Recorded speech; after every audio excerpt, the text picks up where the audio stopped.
Good afternoon. I'm Miles Atkins. This is the Building and Grounds Committee meeting. This is April 15th, approximately 4:34 p.m.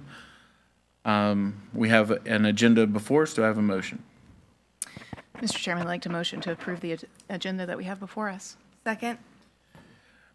We have a motion and a second. All those in favor of approving the agenda, signify by saying aye. Aye. Motion passes. We have an agenda. All right. Thank you, Mr. Chair. Greatly appreciated. We have 6 items for you all this evening. The first is we're going to provide you an update of our capital projects list, answer any questions that you might have about that, and provide you some updates on where we are with some of these projects. We're then going to provide you with an update with the James Wood High School renovations. We'll continue with that until that project is done next summer. Looking forward to that, but we'll answer any questions. We have a lot of pictures that we inserted here from Mr. Kenny, so thank you for that. We also wanted to provide you all with an update with our enrollment and projection numbers. We were getting a lot of questions from constituents and stakeholders, as well as some board members. So we wanted to provide you an update of where we currently are, what our projections are look like for this year, and then have any open conversations and dialogue about that. So we wanted to be able to provide you with that. Then we also provided a refined expansion information for our elementary schools. I know the highlight has been this 4th high school, but if we can't forget that we also have 2 other projects on our CIP list for this year, which is the expansion of Middletown and Jordan Springs. So we want to be prepared for that if we are given those appropriation of dollars for those 2 projects as well. So we have some information to share with that. We also have a CIP update in regards to some additional information from the Board of Supervisors, which I will provide to you all. And all 5 of those items are for information only. This last item here is the only item that we are recommending go to the full board for approval, and it's a contract award for a chiller replacement at Dow J. So we'll provide more information when we get to that. So with that being said, I'll now hand it over to Mr. Goodwin, and then we will go from there. Thank you, Mr. Chair. Good afternoon, Mr. Chairman, members of the board and committee. Thank you for being here. Thanks for the opportunity for us to spend this time together with you talking about the many good things we have going on. At this time, I'd like to start our meeting by inviting Mr. Brian Davis to come to the podium to talk with you about the capital projects list. Good evening, Dr. Hummer, Chair, board members. Let's talk about some projects. So Sharando High School painting, we're approximately 90% done.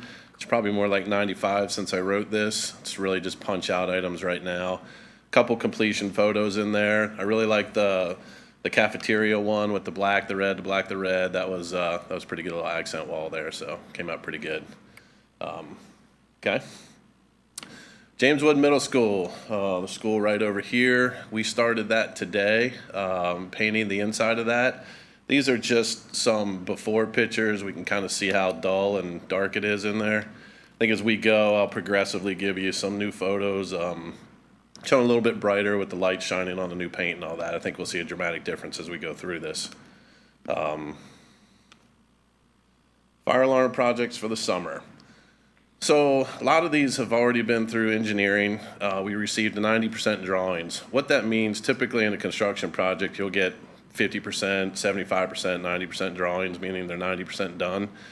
This means the drawings are 90% done. We've actually reviewed them, sent them back to RRMM, and they're actually working on the final drawings, and we can get the RFP out to get it bid out. So most of those are done, with the exception of the Support Facilities West, Bright Futures. We're still working on that one right now. These are all still on schedule for summer. Notable upcoming projects, electrical service cleanup Dow J. We're bidding that one out. We received 1 bid back. It was way too high. We're just going to keep bidding that one to see what we get.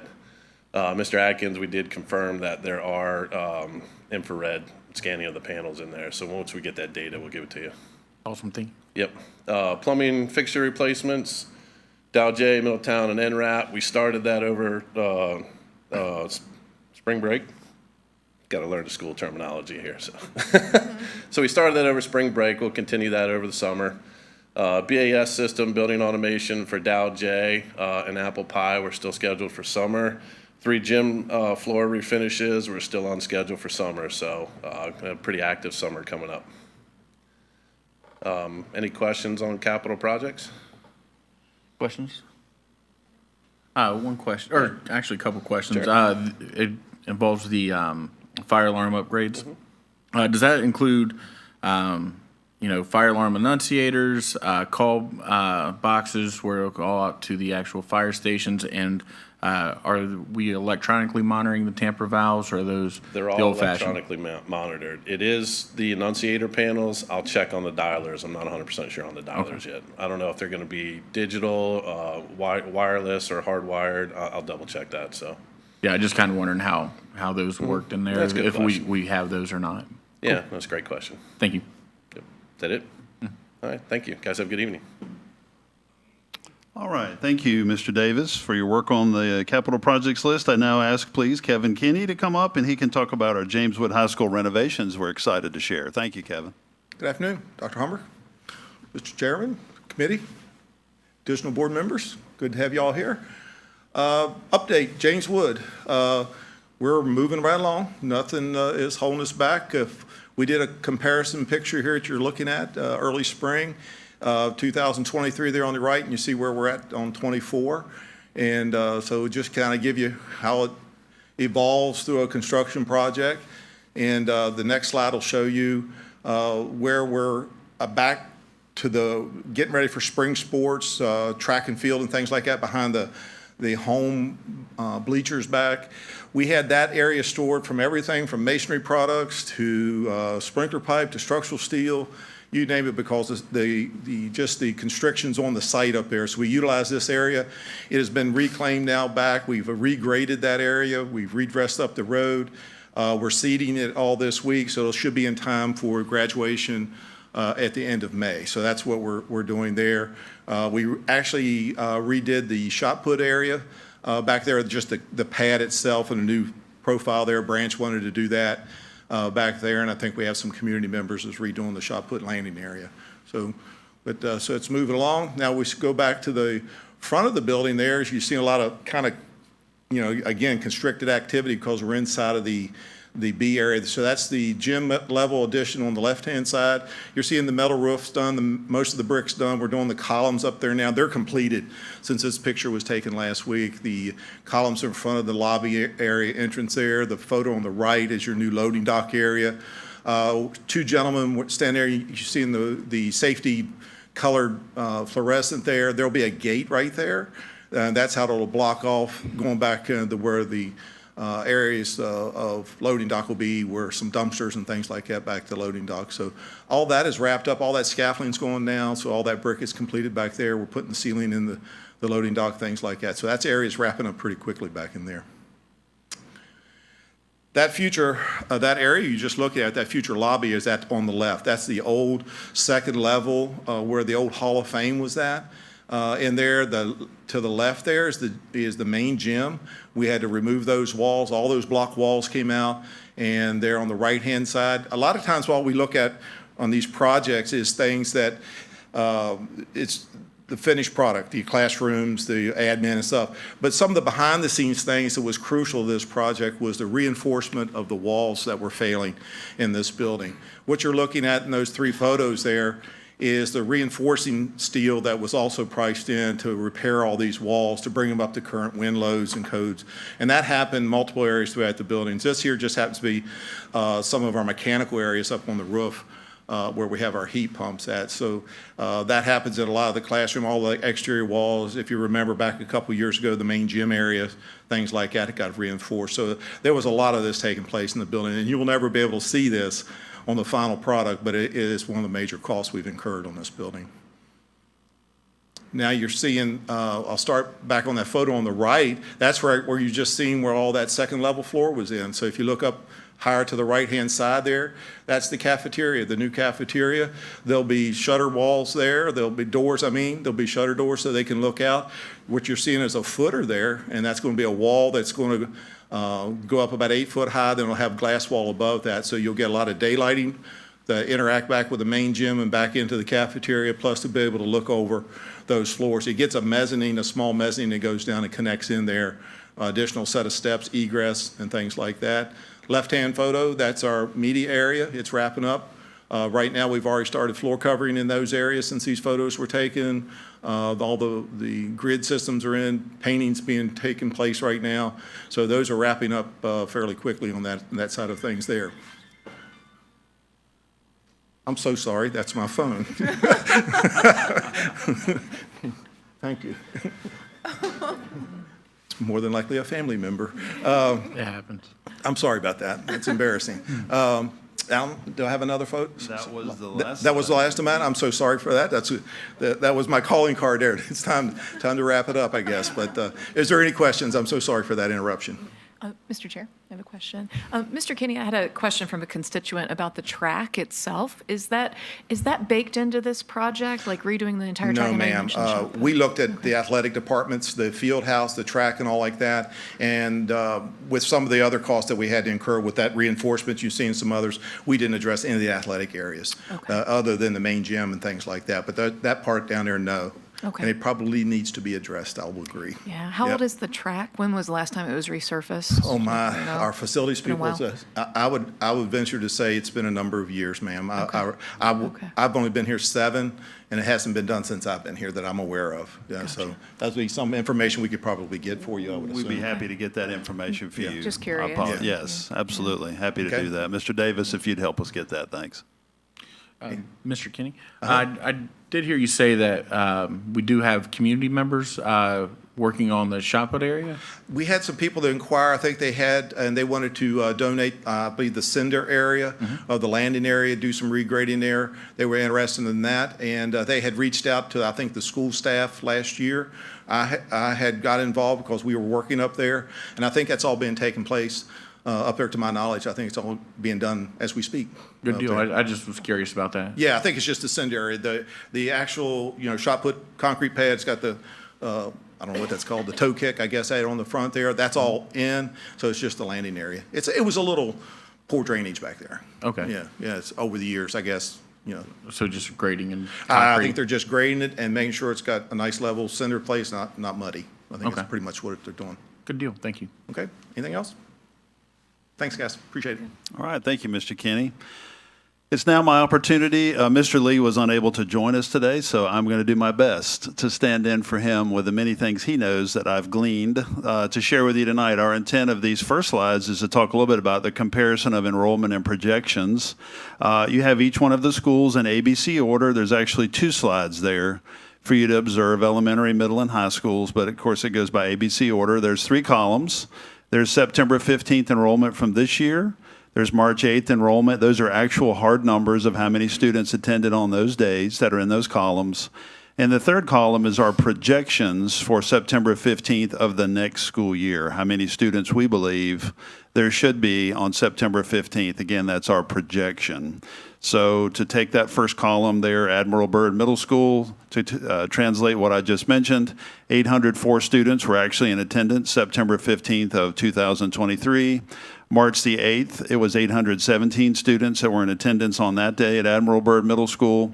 Our projection at Admiral Byrd Middle School for September 15th is 2024. 867, not 2024. I'm sorry, that is the year. I apologize. 867. So I'll take just a minute for you to review that slide. I know hopefully you've had a chance to see it before today, but I don't want to rush you.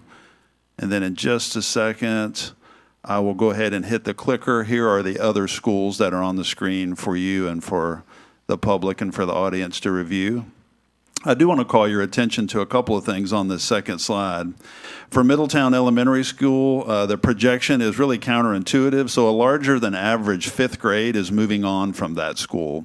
And then based on live birth data, a smaller than average kindergarten is projected. So if you look at Middletown Elementary School, that's why that number goes from 593 in September to 606 in March. You would expect a much larger number as a projection, but that larger than average 5th grade is actually leaving the school. So that one particular grade was larger than normal. So it'll restore itself again next year. So that projection there for Middletown, 588. As you can see for the division, the total enrollment, students that were here in attendance September 15th, 2023, 14,178.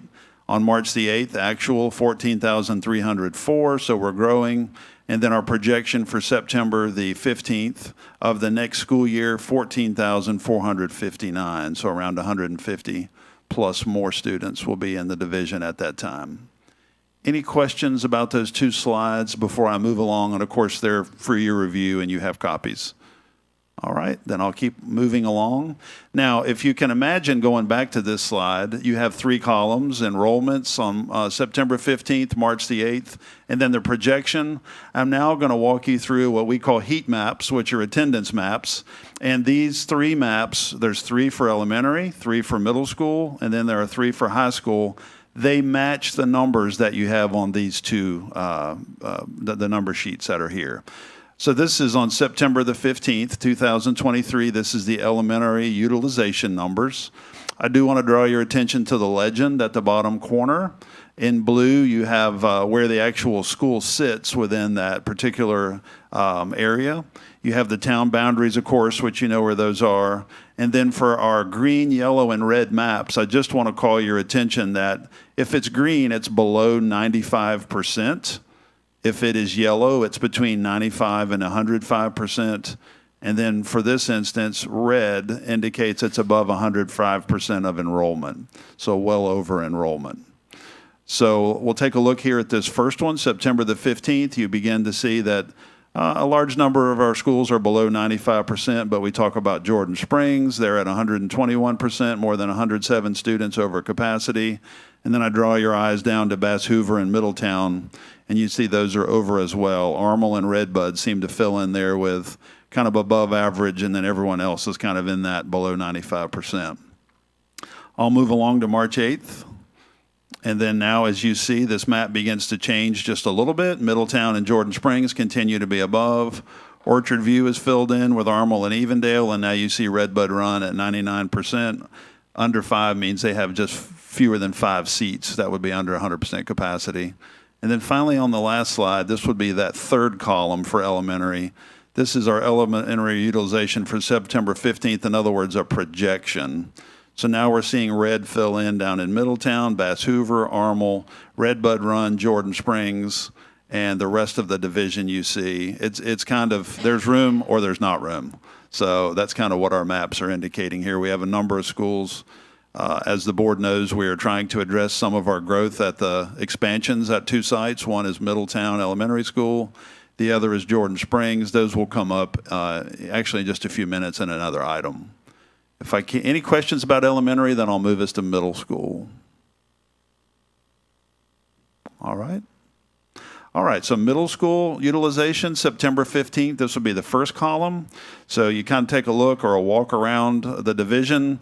You see Frederick County Middle, and you see Ayler, you see Admiral Byrd there in the green below 95%. James Wood Middle School's filling in at almost 100% capacity. And then Admiral Byrd you'll see as well, that's there kind of off that map. But James Wood straddles both sides of Winchester City.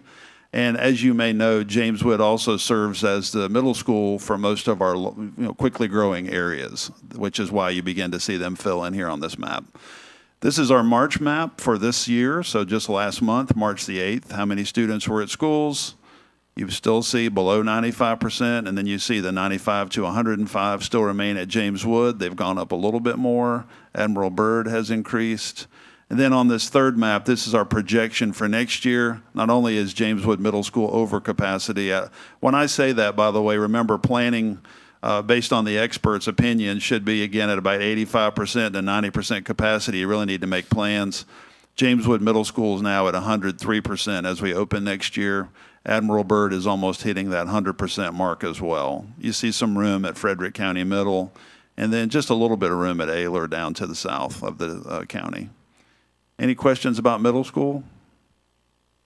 Now you're going to notice one really sharp distinction as I turn to the next screen, which is, boom, it's all in red. And so we only need one color on this map because all of our high schools are well above capacity. This was September 15th, 2023. All of them are above 105%. We started out the beginning of the year, James Wood High School, 113%. Sharando High School, 125%, and then Millbrook High School, 118%. So 3, 5, 6, 7, almost 800 students above capacity at our high schools if we added the 3 together. Then I'll go to our March 8th numbers. James Wood High School, 113, so 13% above 100. Millbrook High School, we now have 116%. Sharando is 122%. Again, we only need one color for these maps because they're all above that 105%. And finally, our projections for next year, if you take a look there, Sharando is more than 335 students above 100% capacity. Millbrook, 209, and then Jameswood High School, almost 200 students above capacity. Any questions about any of these maps? I know some of them are more stark than others as we look at our goals for working together ahead to take care of our growth in our community. So thank you for the many ways you all help us do that. All right. Ms. Klein, are you you just thinking? I'm thinking. Okay.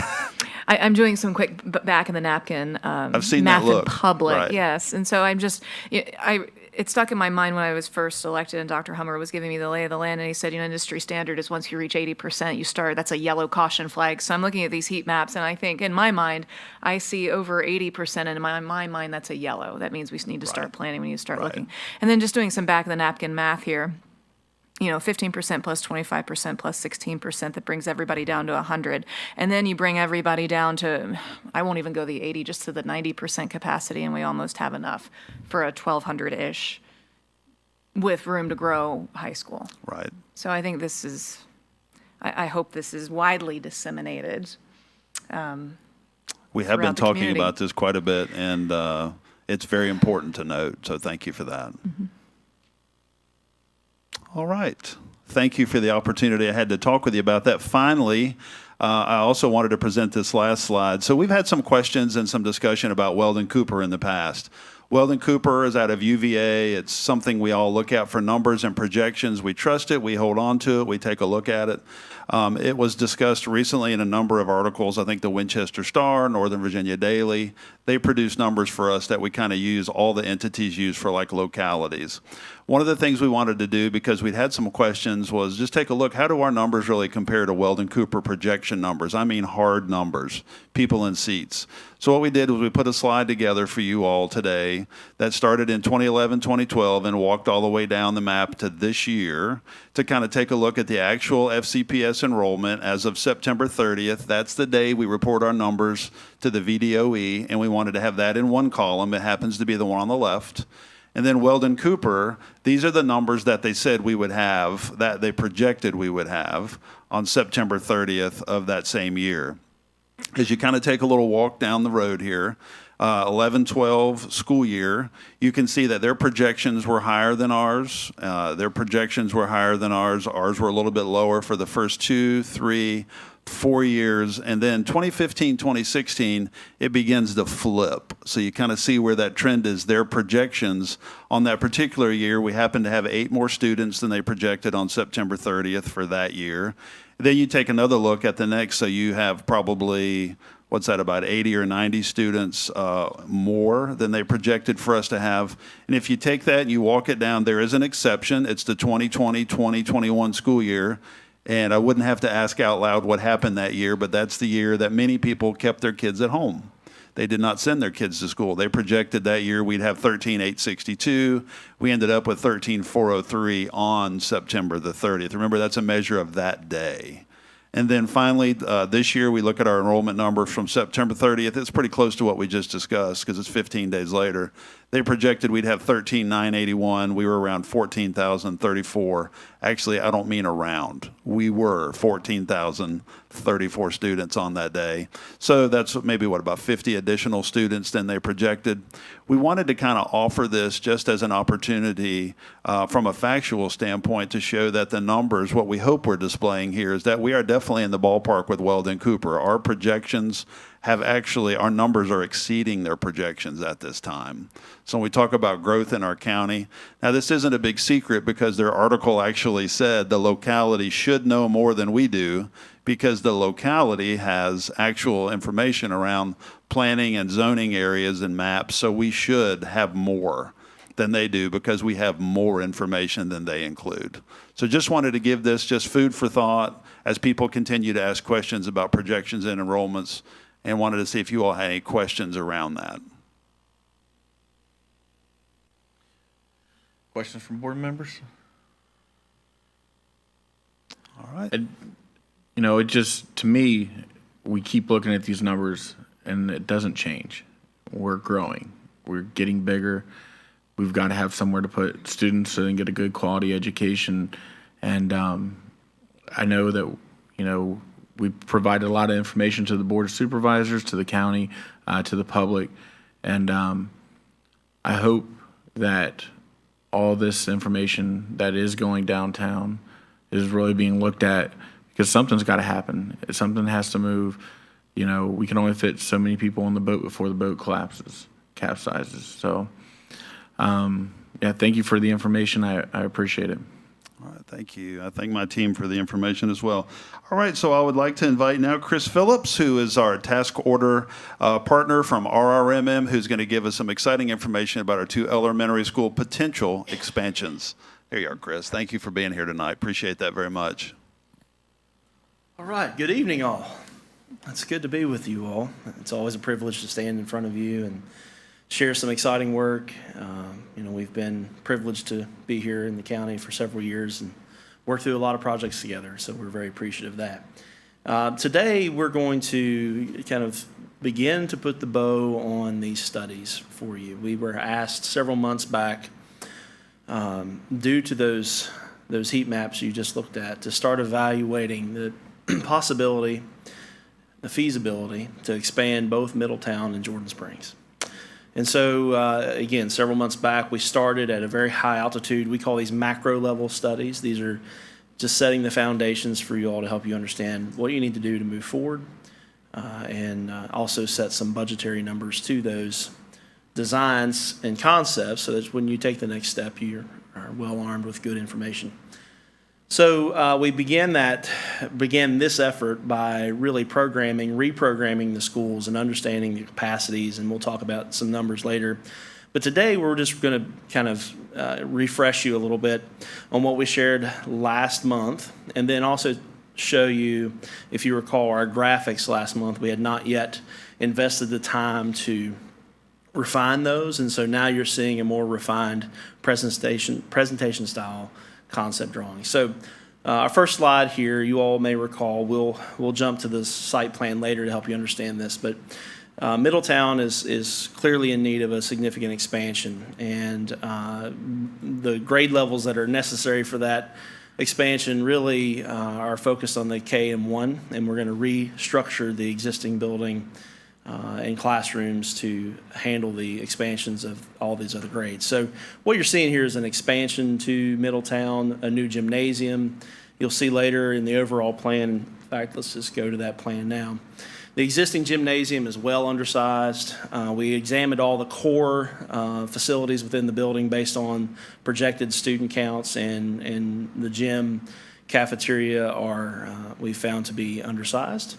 And so oftentimes when we do these studies, we find that those spaces are sometimes captured into other programming. So the existing gymnasium you see there is currently where we have a kind of a dark blue color there for music and art. So we're going to repurpose the existing gymnasium for music and art rooms, and then build a new gymnasium that's appropriately sized for the student capacity, as well as some additional seating. We've also found since the last presentation that the existing kitchen will not properly serve the capacity, the student enrollment that we're projecting. So we are showing there in the lower left corner of that pink color, a small addition. It's about 1,000 square feet, and that will handle the expansion of the kitchen and the servery. Because of the additional enrollment as well, you have some seating in your dining area there that needs to be expanded, so we're capturing that existing stage and expanding that. And then to the north of the page, you can see that the existing new line there, where we're going to propose that addition for classrooms and in the gymnasium. Now, the beautiful thing about Middletown is while it's a really tough site, we're going to work with the topography there to make it the most cost-effective approach. And you'll see in the renderings we're going to show you here in just a bit how this addition works with that existing slope. So here's a site plan. We also have some site restrictions at Middletown that you all are dealing with. The principal there, who we've been lucky enough to have plenty of her input throughout the process. specifically things like parent drop-off and pickup right now is difficult. There's not enough parking. And so we're examining ways to the best way to expand that without significant cost. And so we're moving some parking there to that inner courtyard space where you see right off the drive loop. We're capitalizing on existing asphalt you already own and adding some there for parking. Also making some additional bus parking there in the loop. And then adding a small hammerhead there at the north part of the page there to allow some access and service back to the new gymnasium. The additions are all in the darker orange color. You can see there the north part, the addition in classrooms, and then on the very southern part of the page, the small addition for the kitchen. So some pretty significant site improvements there as well. Now, one of the things we had to address since last month is because of the addition location, we're consuming some of the area of the existing playfields. And so we're showing that we can relocate and put a new playfield in there where the existing baseball diamond is. So there is room to do that. We wanted to test that theory, and so it does work. So we wanted to take the last month and really be able to help you visualize what this may look like. And again, this is just one rendition. There are of course, many other options. But you can see there the existing bus canopy. If you visit there now, you'll notice that it's pretty tired. It needs to be refreshed. So this rendering is indicating the existing canopy getting refreshed with a new coating. The signage there you see Middletown Elementary, that is a extension of the canopy to indicate and clearly indicate the front door. It's so important to community and students to know exactly where to enter, because by doing this addition, we have a secondary entrance now. So we need to have one that has a little more prominence.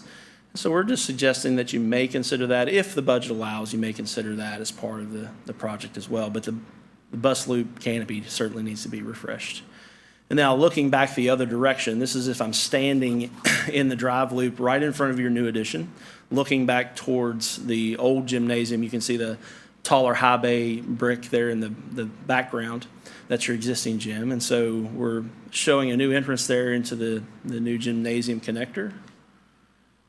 And then if I swing on around, you can see us coming down the slope. I mentioned earlier about how we're trying to capitalize on what the site's offering us. And so we want to make sure our classrooms, one of the principles that we try to always adhere to if we can, is get natural daylighting in the classrooms. It's proven to be, scientifically proven to be effective in the child's education, their attitude, their health, mental health. And so we're capitalizing on what the site's offering us. We're working with the grades. And so you can see there the new classroom and gym addition. The gym is kind of nestled into the grade there, so you can see how that works with the site. And then, of course, the two-story classroom wing there as well.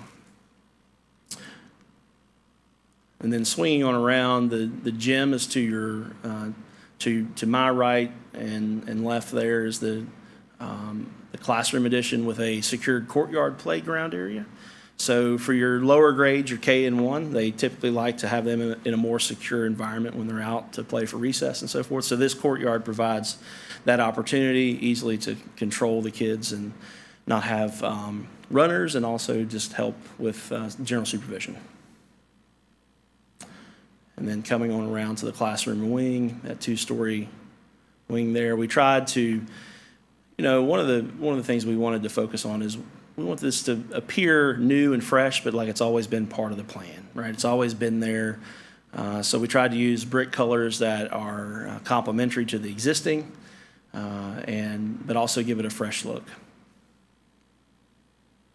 So just based on numbers, and we'll review this, we did this last month.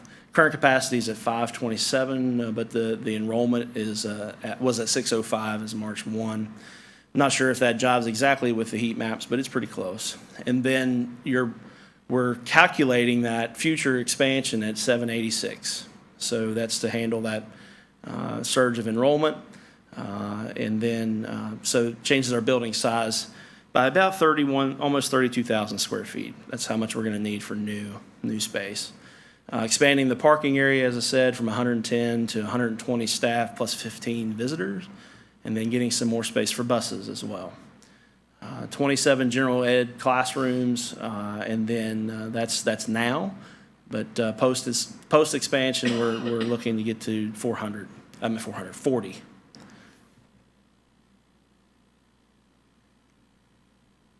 And then part of our study effort is to provide you with an order of magnitude cost estimate. And so these are based on today's dollars. We shared this with you last month as well. I will say this has gone up slightly in the past month.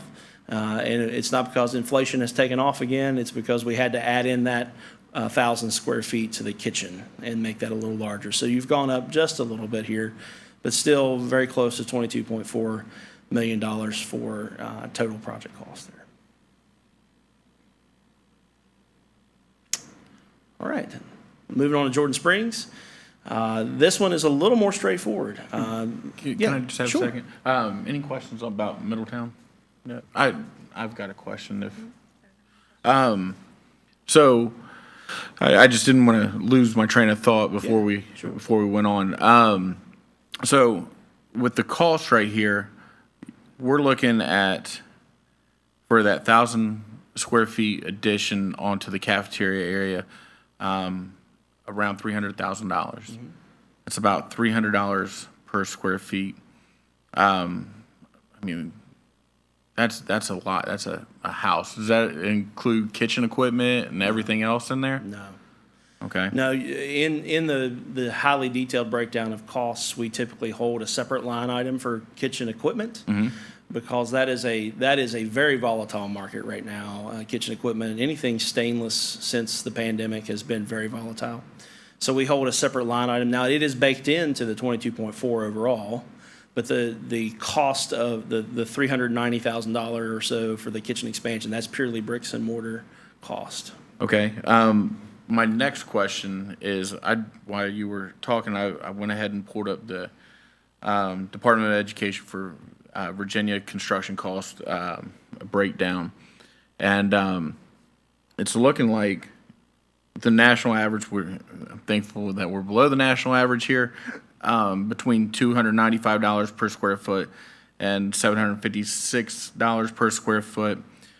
Virginia is averaging between $521 and $400 per square foot. So it's coming in below average and below the standards. Are we lowballing that? I just don't want to see any surprises later on. And and then we got constituents, we got the board of supervisors saying this was underbid.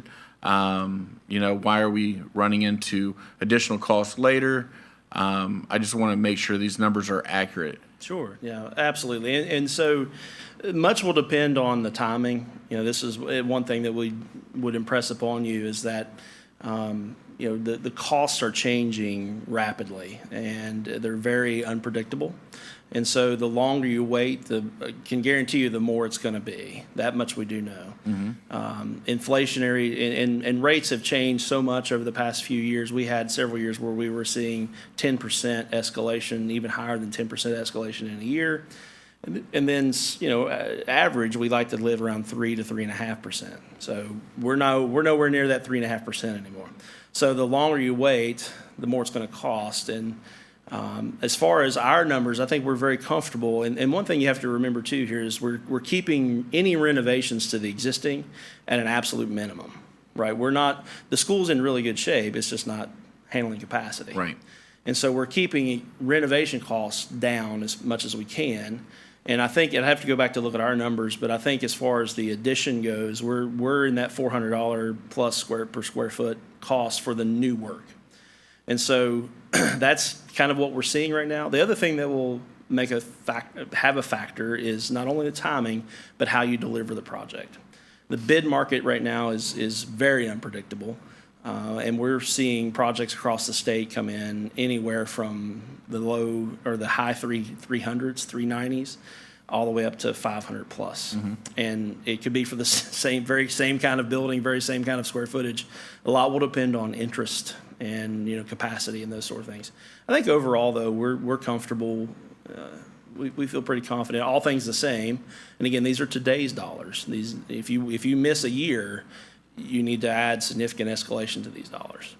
Next question would be, is this bid, the 22-4, is that CMAR? Is that design bid build? What are we looking at, or would it matter? That's kind of, that doesn't really factor in. Okay. It's just our level of estimation at this altitude for a macro level, it's purely a square foot cost. We can't factor in sort of those intangibles into those. Mr. Chair, if I may, that's a great question. That would be up for the board to decide. So we would make that recommendation. And typically, when we have a limited budget, we look at the CMAR because it gives us that GMP that we don't go over.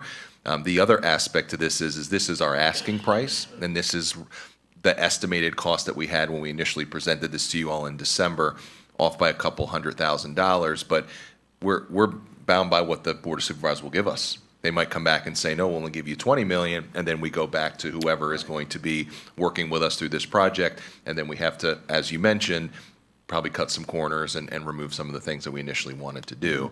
But great question. That would be for us to decide about how we would like to do that. Yeah, great question. Thank you. Yeah, absolutely. Any others before we go on to Jordan Springs? All right. Jordan Springs, a little more straightforward here. We did go to the principal. The principal was involved with this effort as well in reprogramming at a very high altitude to make sure we have the capacity and the expansion that we need. We know this school was fairly recently opened, right? So it's grown quickly, and so a little more straightforward here. We're going to expand the gymnasium. You can kind of see at the north part of the page there, an existing and new line. We're going to expand and rotate the gymnasium so that it's a full-size gymnasium. And to the left of that, you see the dining and what was and is the stage. Our kitchen and food service consultant did an examination of this project as well. And the good news is the kitchen is designed to handle the capacity that we're projecting. The difficult part is the dining room is not. So that core facility has to find some expansion space to handle the expansion. Now, the option that we're showing here is that we're capitalizing on the stage. The stage is, and we've reviewed this with the principal as well, the stage is not always, well, as you all know, it's not utilized much at all. And it's good space that's directly adjacent to the dining, and it will allow us to handle the capacity, the increase in enrollment without expanding the building just for dining. So we're going to make that, suggest that you consider making that stage a multipurpose stage dining area and capitalize on that space. And then in the southern part of the page, you see the classroom wing, and we're going to expand that in both directions. And so the front, what I feel is the front of the building there, we're going to add 2/2 classrooms, and on the rear of that wing, 4/4, and to give you the additional capacity that you need. So again, very straightforward approach here. You can see there's the second floor, very much the same, adding classrooms on both ends of the wing. And you know, the site limitations on the front are one of the reasons that we're sticking to 2/2 there. And here's the site plan. You can see the new additions in the darker orange, the existing in kind of the beige color. The expansion of the classroom wing to the plan west there does require us to kind of reroute the fire lane there just a little bit. Again, very minor, but one of the considerations that you'll have to handle if you move forward with this is the existing playground that's right there will have to be relocated across the fire lane loop. No additional parking is needed, by the way. We've worked with staff to verify that.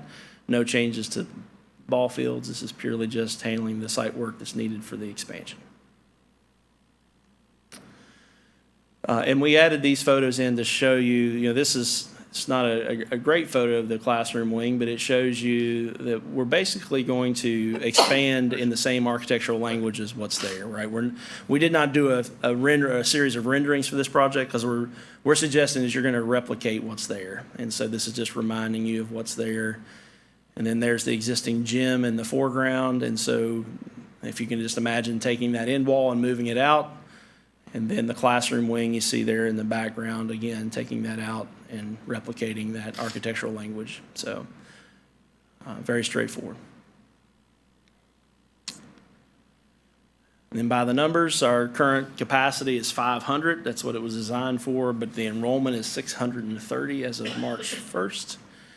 And so our calculated, after we've gone through the programming effort, our calculated capacity for the post-expansion, 737 students, so you're increasing by 237.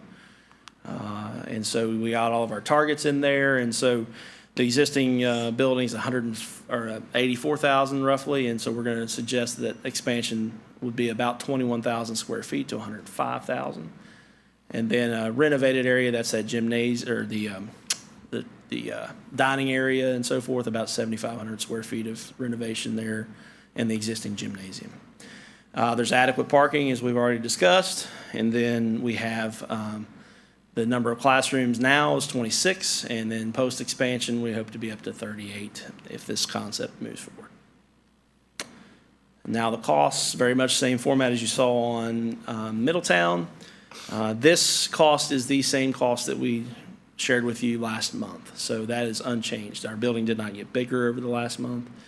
The site work and so forth is in line with what we were thinking. So 13.6 for your preliminary order of magnitude budget. Any questions? And Mr. Chair, if I may, just a reminder to the board, we have about $7 million in proffer dollars, Mrs. Camry. So those are dollars that are at our disposal for building and construction. So this would be something that we would want to take into consideration for either the expansion or the building of the fourth high school.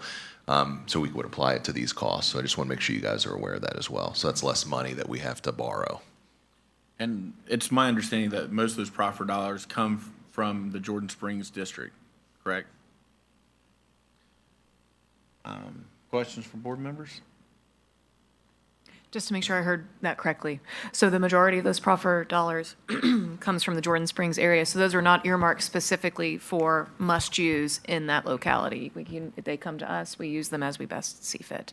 Yes. Okay. But that is where they came from. Good. Yes. Got it. Thank you. And I guess my stating that is just, that does come from those constituents over there, from their community, and that they are most impacted by that. That's kind of why, I'd like to see that those profit dollars be used there instead of Middletown. I know at the end of everything, it's kind of a wash, but yeah, that would be that. Couple questions I have, unless board members. I just have some historical questions. If I think that Patty and Dr. Angelo might be able to answer those. When Jordan Springs was the first design was originally presented, do we know how many classrooms that was supposed to be for? Can we remember that?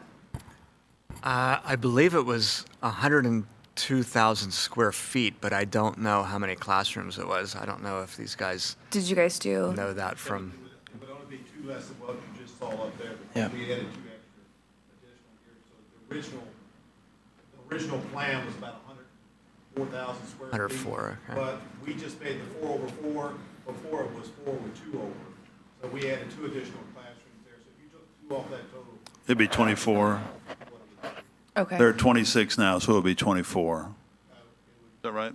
No, 38, so it would have been It'd be 36. 36. When they, So if we would have before went they with the changed, I'm original sorry. plans, we would have 36 classrooms today. That's Okay. correct. Verify that, but I'm almost 100% certain. And sounds right. do you have any perspective on the cost that was at that time to go with the lower amount and not the 36 classrooms? I'll do best from memory, because that was Thank you, right Mr. when I Kennedy. first came. But if you allow me just briefly, I think we went for appropriations of around 32 million, back 32, 33 million, something like that. And we got cut back to about 27.5 million, 28. And the original design, the gym was full-size like you're being presented now. We actually had a community room that was in that inside corner. We had all the classrooms that we're discussing now. Like I said, we just did add 2 additional ones there to anticipate the extra growth there. So we're back to back where we started back in 2016. And when they took, and then reduced the funding down, and they refunded it back in 2017. So we're right back to where we started from, save for the community room. We went back and forth on that stage area, the dining. We knew we were tight on the dining area, but we just didn't have the room, just didn't have it. So we built the servery and the kitchen and things like that to accommodate moving forward. Likewise, your mechanicals in the building, your pumps and everything like that can handle this expansion. We did build that stuff back in the day, our electrical services and all like that. None of that has to be upgraded. We are large enough to handle these expansions down there because we knew they would come at some time down there. But that, hopefully that answers. Yes. We're back to back Yeah. where we started in 2016. Which is terribly unfortunate. That's true. Yeah. Anything else? No? Couple questions. So my first question is, just why would we move the playground across the fire lane? Why can't it be like Middletown and be in between those 2 additions? Or between the existing and the Well, new? I wrote a note back there for Middletown, if you don't mind. Yeah, sure. When you get into a construction site, see all that massive green area over there? That's our stormwater areas over there, and we have some wetlands on that site. We're very constricted on that site. We did have the playground area where the 2-story addition was, because mainly that's a berm on that left-hand corner over there. We can go back over there, but we're just constricted. Around the lower side between the fire lane and the building is all drainage. That's all. So there's not level ground around there. So to move it over now, no one can go back there. That fire lane's chained off. So the kids play back there now. All the students they're running around back there as it is now. But those are yet to be determined. When you get into doing the site plan, you really drill down into the details. And will it be there? You know, hard to say just right now, but that's kind of, we got to show it somewhere right now that we're just not doing away with that area there. Okay, yeah, I was just looking right there on the west side of the building. You know, instead of having kids go across that fire lane. Yeah, the fire lane, like I said, is chained off on either end. There's no access to there. We have, like I said, it's a tough site. It's close. There's some patio areas out to the rear there that go out. They utilize that whole courtyard effect back there to playground. So we had, it's just a tough, tight site back in the day. Okay, and actually, you might be the perfect guy to answer these. Didn't mean to hijack your presentation. No. So during construction, how does classroom usage look? I mean, are we going to have to stop maybe a classroom before on each side of that expansion and have nobody in there so that people can work, or? No, we'll pretty much isolate those areas off. There'll be school as usual there. Same with the gym. One of the things we changed on the design, knew we would expand. We put a full-size rafter in. They'll have gym classes. That wall will stay up in there right along while we're doing the construction outside.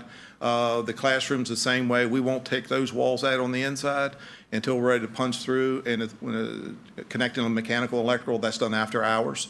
So very limited. This is very clean here. It's very clean type of construction to do down in this school here, that you won't have it like we have at Janesville where everything's blended. And so we can do it very, very clean additions on the side. The one we will have to do is, you would do this in phases. You would do your classroom additions first to get the modular classrooms, gone, because that's where the gym addition will have to go. Right. Things like that. So there'll be a dance on site. This will be a tough one, just like Middletown. I'm writing notes back there. Where's our construction companies going to stage? Yeah. We always got to look at that. Where we're going to lay down materials. Where are we going to?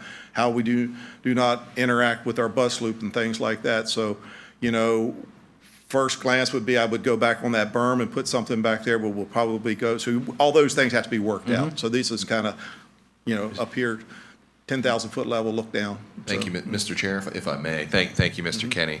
And I think this is where you all will have to decide as a board of how we want to do 5- and 10-year planning. Because it is not ideal to expand a school with students in it. And this, as Mrs. White has mentioned, is in response to the original proposal was to build the school at the capacity that was decided at that time, and that dollar amount was cut, and we had to build it with the dollars that we were given. Now, again, as a board, you all have to decide if you want to build the school at the dollars that they give us, which I think we'll have to take into consideration. But keep in mind, for in the future, we're going to have to continuously deal with this. We're dealing with that at James Wood High School. It's not ideal when you walk down the hallway with wires hanging down and fire alarms going off and dust and all the other issues we're dealing with. So it is definitely something that we have to navigate. So it's definitely something we want to get ahead of, especially as we're talking about these other projects, specifically the fourth high school. Yeah, and, you know, Mr. Kenny, you kind of alluded to something else, talking about the gym experience, when we add on to that, at some point, we got to do a floor, So, when you're knocking out the walls in there, that's going to have to be shut down for a period of time. I don't know if we knock out that wall in summertime. That's a summertime thing. Okay, We got to and- rearrange all the backboards, things like that. Yeah, and then I'm guessing when you breach the walls to add on to the new additions, that would be a summertime project as well. Right. Yeah, I was just trying to think about what kind of learning environment that is, with construction going on. I mean, you're going to hear it. It's just inevitable. People going back and forth through there. Sound is a big consideration. We hear our fair share of Oh, yeah. complaints. And then we lose a lot the month of May for SOLs. All that's scheduled, that master schedule we put together, and our construction team, whoever it would be, we all work together to develop that. So yes, it is quite, it's not the ideals like Dr. Hummer says. This is not what we really want. I mean, but this is what the hand we're dealt. And so we do the best we can, but we try to mitigate that so we don't have that disruption for the student environment. So a lot of the heavy lifting will be done through off hours or during the summer, especially when you blow out those walls and expand into the new classrooms. Everything will be done on the other side, so you don't have to labor so much on getting that done. Same with the gym. It's just a dance. It's just an orchestrated dance sometimes to make it all work. Yeah, I'm looking at, kind of something else you just talked about, site logistics. Site logistics, Middletown would be, I think, a little bit easier. There's a little bit more land. yeah. But out here, with navigation through, the subdivision out there, materials coming in, where do you set up your contractor trailers, all the material yard. Yeah, but when we constructed the first one, we put up Jersey barriers. We didn't let anyone go off into Flyfoot. And so I can't do that now. Can't do it now. Because now it's all parent drop-offs, so now everything comes in, all of our deliveries came in off of Old Charlestown before. But all of that's finished, stabilized, stormwater management over there. So we'll probably lose the soccer field, so that's probably where we'll have to stage there for 2 years. So we got to work with staff on where the kids play, where it's Parks and Rec, things like that. So it's like I said, it's an all-in effort. Yep. Just another reason to get it right the first time, huh? That's true. All right, thank you. Okay, thank you. Right. Anything else for me? All right. Thank you for your time. Thank you all so much. Thank you, Mr. Phillips. We really appreciate the partnership we have with you, and thanks for painting pictures for us for the future, potentially. I'd like to introduce now Dr. Hummer, who's going to talk with us just for a minute about the CIP process and where that is in terms of with our Board of Supervisors. As I find the slide, there you are, sir. Okay, so I wanted to provide you all with an update of where we are with these three projects. At a budget work session last week with the Board of Supervisors, at the end of that meeting, they discussed a tentative schedule for next steps. So basically what was discussed at that meeting, and as we know, things potentially can change, is they want to get through the operating budget. There's another budget work session this Wednesday, excuse me, with hopes that they will make a decision on when they will approve the operating budget. And then after they decide that, they are going to put together a work session with just the Board of Supervisors to discuss, based on what I can gather, is in regards to how to fund these particular projects. Then they would like to have a joint meeting, again, with the school board, probably in May or June, to have further conversations about each of these three projects. After that point, after we determine what direction they are moving in regards to funding these three projects, once that dust has settled, you all will then have to approve a resolution that we will prepare for you that would then get sent downtown to request the appropriation of dollars for these three projects. Now, based on conversations with them, we will get a better idea if they are going to be fully funding these three projects or funding just elementary or funding the fourth high school. But I think after we have those conversations, we will have a better idea in regards to where we stand with those three items. As we've discussed, these three items were voted on by the school board in December. So if there are any changes to that, at that particular moment before we send those projects downtown, that would be up for the school board to decide if any changes. And based on my conversations, I've not heard of any changes, but that would be up for you all to decide. So I just wanted to make sure that we were up to speed with where those items are, especially if you're talking with constituents or talking with stakeholders. And then, of course, if there are any questions or if you would like to discuss, please reach out, and I will continue to update you through the daily and the weekly information that I'm sharing with you. So that's kind of where we are. Want to answer any questions that you might have, and then more than happy to address those.